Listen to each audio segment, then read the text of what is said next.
Have you ever had a chance to meet a real award winner, like a real one, not the ones that you see in the movies, like a real award winner? And guess what? Actually, a marketing award winner. I didn't even know that it existed before. And today we have the chance to have Allie Bloyd. Allie Muhammad's Bloyd. first language isn't English. Allie Bloyd. The thing is, I've studied, we're going to talk about it, but I've studied Allie's Facebook ads training for a long time. So I'm super excited to have Allie on the show today. And Allie is a local marketing expert, and she's also a ClickFunnels 2-comma club winner. Not 1 comma, 2 commas. So today on Marketing Gems, we're going to have this amazing marketing expert and having this conversation about pretty much sharing some of the keys to her success. Coming up on the Marketing Gem Show.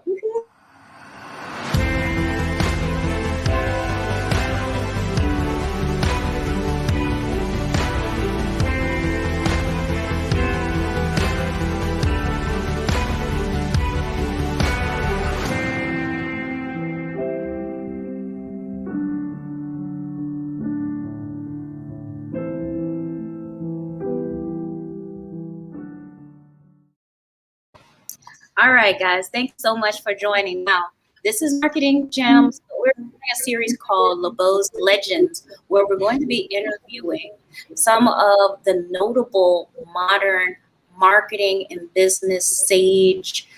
I don't want to say gurus. Some people are averse to that word, but people who are really doing a great job in their industry. And even though these people are marketing experts and business experts and sales experts, we want to talk to them about the principles that they live by and their mindsets, right? Because you can learn all of these great skills and take all of the courses, but it takes a certain level of mindset in order to achieve certain levels of success. So our questioning today is going to be around Allie's thought processes, her philosophies and mottos and rules of thumb, best practices that she uses to be as great as she is. So here's a little bit about Allie. Okay, so she is a marketing expert, speaker, and podcaster, and also ClickFunnels 2-comma Club Award winner, as Muhammad said. And she's trained local businesses and marketers all over the world to help them succeed. She's spoken at the world's largest social media marketing conference, Social Media Marketing World, trained agency owners at Digital Marketer, and have been featured in Forbes. That's a big one. Featured in Forbes, along with some of the top marketing podcasts in the world. So it's a great honor for us to have her with us today. So we have a few questions that we're going to be asking Allie. And before we start, Allie, if you want to say anything before we get into the questions, you can go ahead. Yeah, just happy to be here. Excited to share any value I can with the viewers today. Absolutely. And she's so humble.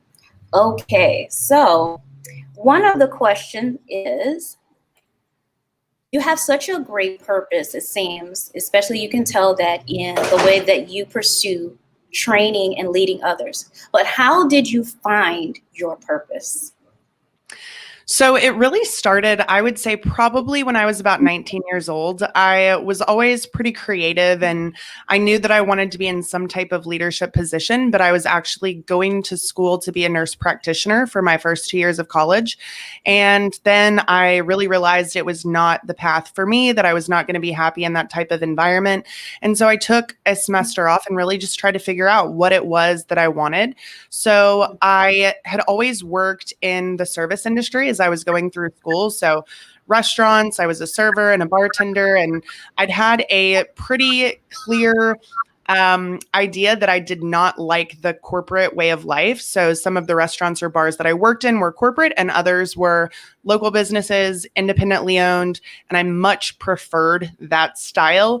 And so I did know that I wanted to do something that allowed me to have that freedom to at least create my own rules and do the things that I thought were going to be in the best interest of the business. And then I ended up just having this idea for, it was a dog clothing company. I actually had several dogs. I love dogs, and thought that this was just a really fun idea. So it actually led me to buying a graphic design program.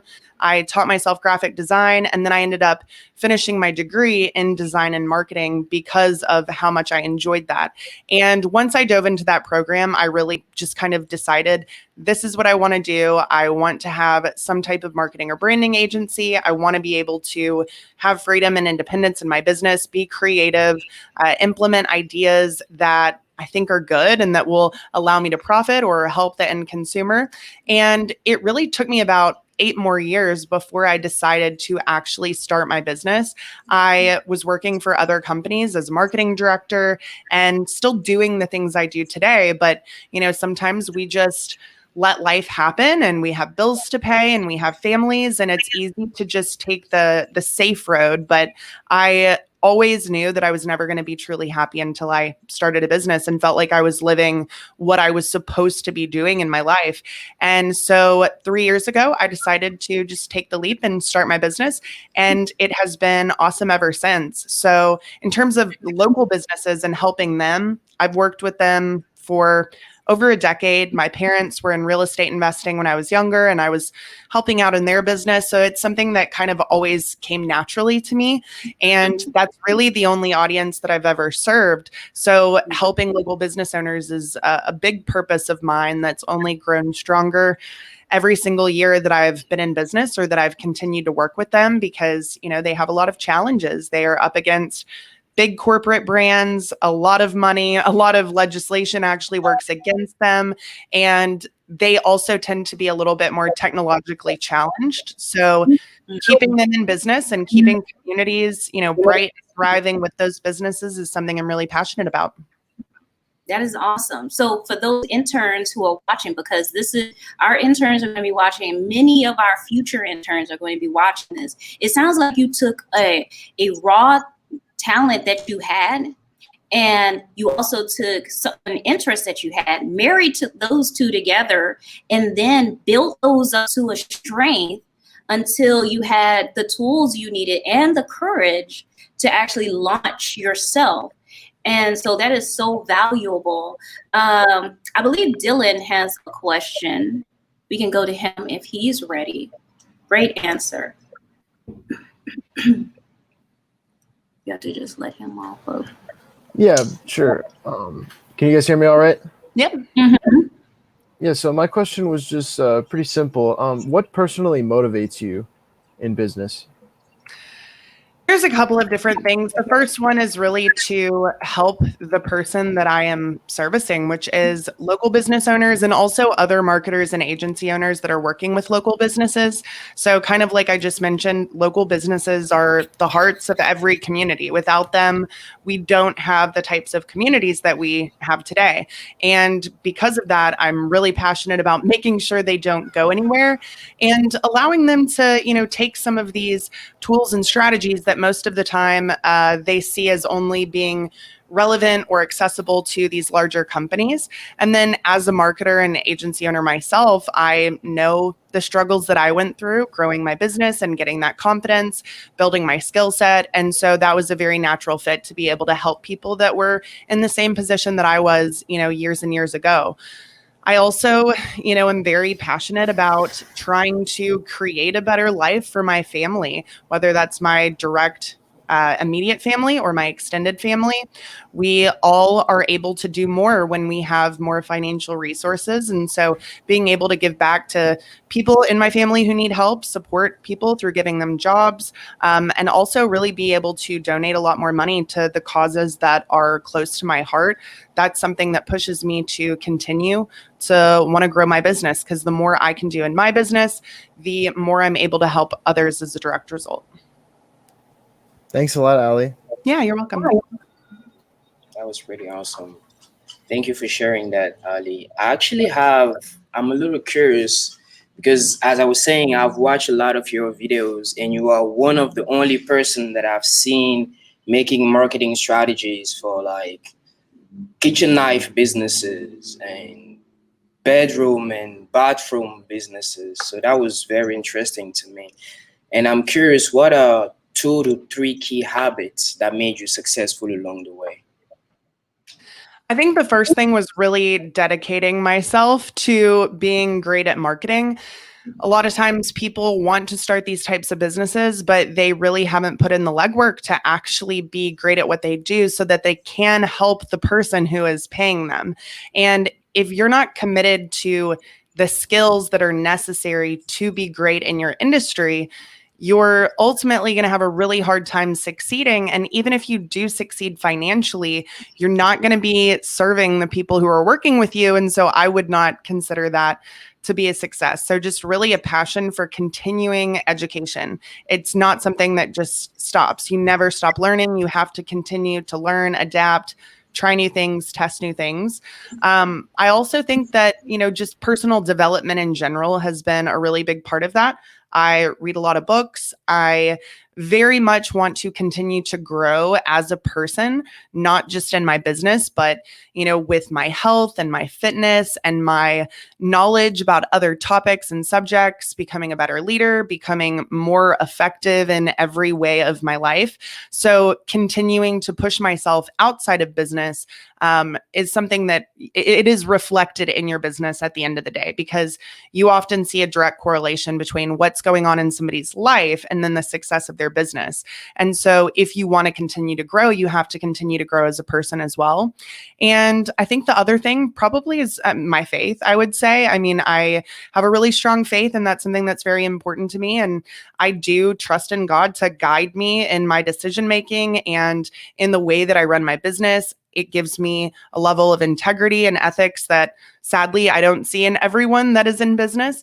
And I think that people really appreciate that and recognize it. I'm also not quiet about my thoughts and feelings and beliefs. And I think people just appreciate the honesty there, and that they really don't have to guess in terms of, who I am. I just put it out there for people to see. So there's probably more, but I think those are probably the three that come to mind. I totally just fell for you just now. I love that answer. Ditto, ditto, ditto, ditto, ditto, ditto. We're going to let Jennifer go next, but definitely want you to throw out, what is one of the books, because you're a big reader, I'm a big reader. What is one of the books you keep recommending right now? So The Ultimate Sales Machine is probably the book that I recommend most frequently.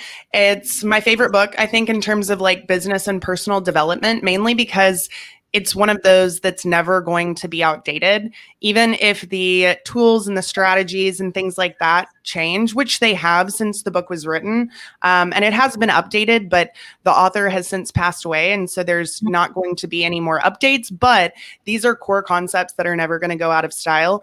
And it is marketing focused, but it's also very sales focused. And without sales, business doesn't exist. And so you have to really focus on what turns cold leads into sales. And it's 12 core concepts that are easy to follow, easy to implement.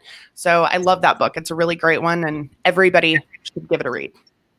I will definitely take that recommendation. Most of our interns this semester are sales. So you guys, they're listening. They're going to be looking up this book, and I just found it on YouTube. The audiobook is free, so listen to it. Definitely. Okay. All right, Jennifer, you have a question. Yeah. Hi, Allie. So I know you briefly talked about this, but can you possibly go more in depth in what's the number one reason you started your business?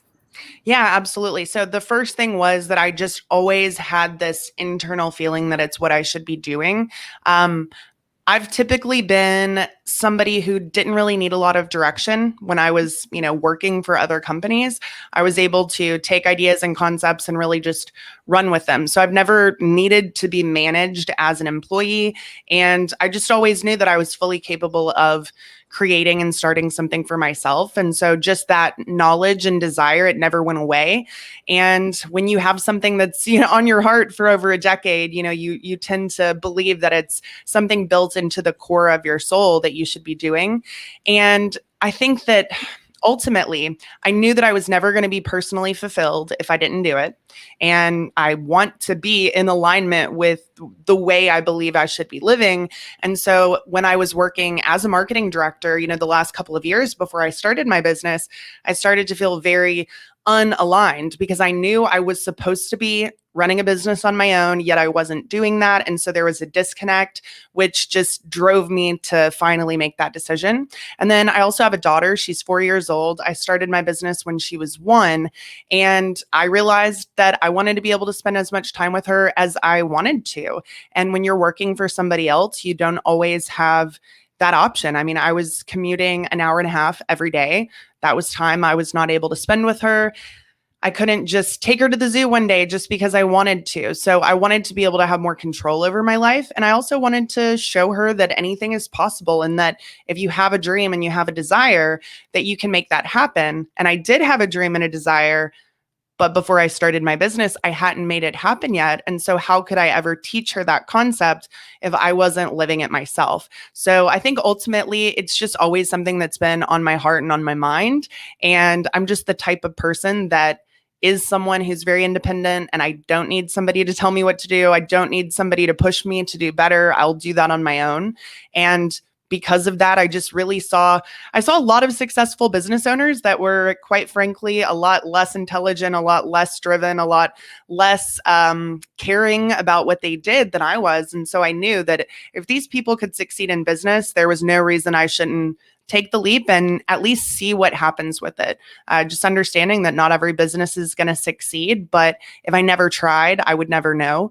And I had to do that if I was going to be living the life that I saw for myself. Perfect. That is so awesome. So we're running out of time. So we have one more question for Allie, and we appreciate you so much for teaching our students right now, because we try to add as much value as we possibly can to enrich their experience. Colleen has a question. Colleen. Yes. Hi, Allie. Hi. I was just wondering, like, how you stay so organized and what steps you take to be organized in running your own business. Yeah, so this is something that I think is a challenge for a lot of people, and it really kind of has changed depending on the different stages that my business has gone through. So I've always tried to stay fairly organized in general. I'm a pen and paper kind of person. I make a lot of to-do lists, and ultimately I'd say that's kind of step one. I make lists. I make also priority list of those things, because a lot of times you can really feel like you're getting a lot done, but you're getting things done that are not critical to your success or your business. So making sure that you do have things written down, because you'll never remember them if you don't have them typed out or written down somewhere. I also prioritize, again, making sure that if there are 3 things I get done the next day, what are the 3 most important things that I'm going to do? Because a lot of times we overestimate what we can get done in one day, but we underestimate what we can get done in a month. So as long as you're really keeping a very clear list of priorities, then you're going to be a lot more clearly able to knock out those most important tasks. And so now I use something called a Remarkable tablet. It's basically a digital notebook that I can also send to people digitally, so that I can really stay focused in that way that works best for me. Because I've tried a lot of different project management programs, and ultimately I always revert back to my pen and my paper. And so being able to share those things with the team is important. So that's why I switched to this tablet. But I think that it's really understanding the way that you organize yourself best, because everybody's different. So just take a look at your own habits and, like, when do you feel most organized? If I've got a lot of stuff on my mind, if I've got a lot of things and I feel disorganized, I always feel better when I write everything out and I make a list and I group them into categories and I prioritize them in order of importance. And that's what makes me feel clear and calm. And so that's what I continue to do every day, just making sure you're also not getting bogged down in the details of things that are not going to ultimately make you any more successful or, financially prosper anymore. So there is a concept called the time management matrix, and this is from the Habits of Highly Effective People, the book, and it's a really good book. But essentially there's 4 categories And each of those categories, you're supposed to break all of your tasks down into those 4 groups. So you have things that are urgent and important. You have things that are urgent and not important, not urgent, but important, and not important and not urgent. So one of those categories, you completely do away with all of those tasks that fall into that category would be not urgent and not important. Then you have categories that you delegate to other people. You have categories like urgent and important that tend to be what you focus on most, but ultimately the not urgent and important tasks are the ones that make you grow the most. So those 2 categories are really where you're supposed to be spending the bulk of your time. And so really being able to, again, kind of prioritize things and say, is this something that anybody could do? Or is this something that only I can do? Is this something that will make me grow? Or is this something that ultimately does not matter at the end of the day? So my business personally, I try and focus on revenue producing activities. That's the whole goal, is to focus on things that produce revenue or that add value to the people that are paying me. Those are the 2 biggest things that I have to do in my business. And just, again, really staying on top of it every day, making sure that you have all of those listed out, whether it's in a computer program or in a notebook, and then also using a calendar. So my life is basically organized by my calendar. It's probably the most organized calendar of anybody I know. But it's because I block out times for things in my calendar that maybe don't have a set time they have to be done, but I put them in the calendar and commit to myself that this is the time I'm going to do it.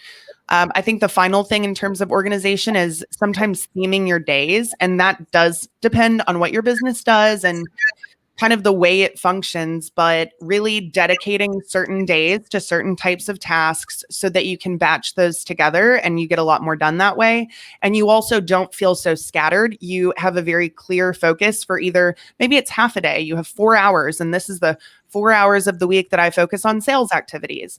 Maybe you have another 4 hours where you focus on growth and personal development. You have another 4 that are focused on maybe it's client related activities. So if your brain is trying to think about everything all at once, people tend to get really overwhelmed, but limiting it to one topic or subject or type of task allows your brain to focus more clearly on those things. And also you save a lot of time because you're not hopping back and forth into a lot of unrelated activities, which is hard for your brain, but it's also hard for your computer a lot of times to just open different programs and open different tabs. So trying to focus on one thing with all of your mental energy for a dedicated period of time ultimately will allow you to get a lot more done in that time period. But scheduling that on a calendar is super, super effective in making sure you actually stick to that. So I know that's kind of a lot. There's, like I said, there's a lot of time management strategies that people can utilize.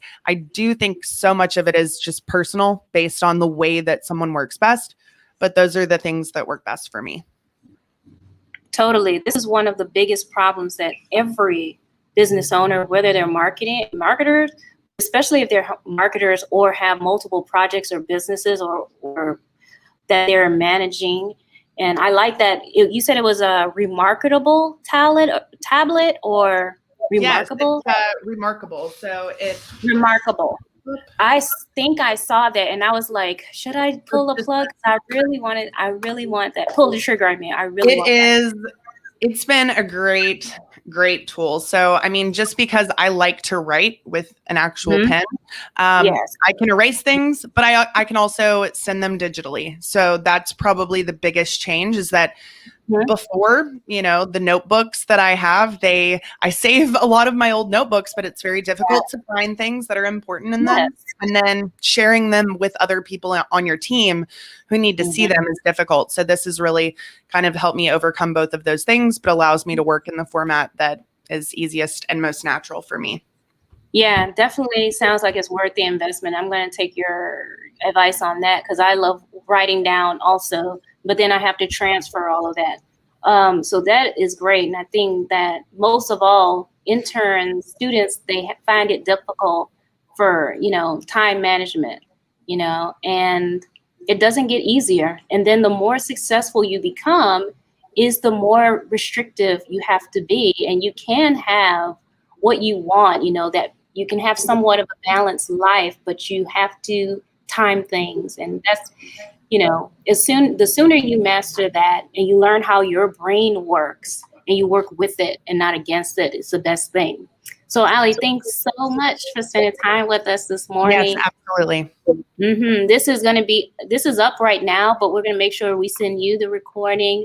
And guys, I'm just so happy that we were able to have someone like this, of this caliber, on our stage, and we hope to bring you much more.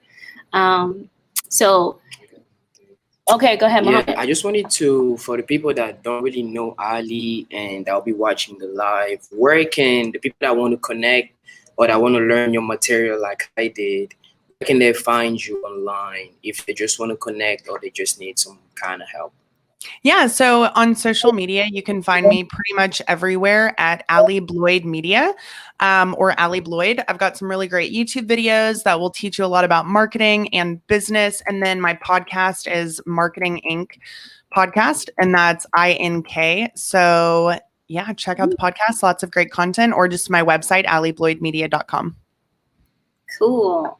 All right. Thanks so much again. Guys, thank you for watching, and we'll see you next time on Labeaud's Legends and Marketing Gems. Thanks, Bye-bye. guys. Bye. Thank you guys. Bye. All right. Perfect.